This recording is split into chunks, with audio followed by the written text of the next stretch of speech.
When you fill up your car, ever wonder why it says unleaded gasoline at the station? Well, the reason is much grimmer than you think, and its history tells us a lot more about the food system than you'd expect. So, we all know that Big Food uses some pretty shady tactics to sell and defend its products. Much of it learned from Big Tobacco. But where did Big Tobacco learn its tricks? Enter Big Chemical. Specifically, this is a story about DuPont. In the early 1920s, its scientists were trying to find a fuel additive to solve a problem called engine knock. They eventually found two solutions: ethanol and tetraethyl lead. It just so happened the latter is very, very toxic, enough to induce lead poisoning almost immediately. But tetraethyl could be patented and ethanol could not. So, guess what DuPont decided to manufacture? Within 2 years, 8 of its Deepwater, New Jersey plant workers had died. Then another 5 out of just 49 workers at their Elizabeth, New Jersey plant died, in addition to 35 being hospitalized.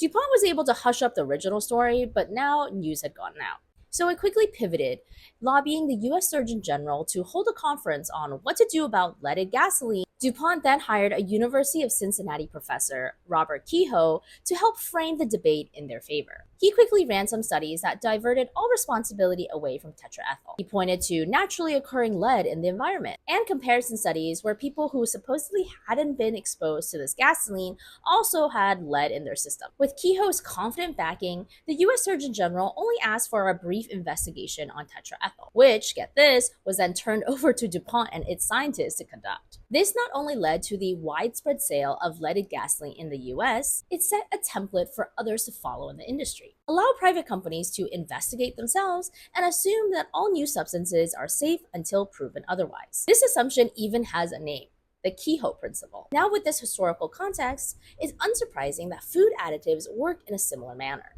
As I mentioned in a prior video, food companies can actually self-certify that their additives are GRAS, or generally recognized as safe. They don't have to notify the Food and Drug Administration, and they don't even have to share their data. Here's one you've probably eaten: diacetyl. It's a chemical most often found in microwave popcorn, responsible for that buttery flavor. It's technically GRAS for human consumption, but that process never checked if it was safe for inhalation. That is, until workers at manufacturing plants started dying off from a very rare and irreversible lung condition that's colloquially known as popcorn lung. Yet again, workers on the front line paid with their lives to surface a flawed process that private companies created. These examples are not isolated failures. It's a system that now continues the long tradition of trusting private actors with public health, even when they've shown us again and again that they'll choose profit every time.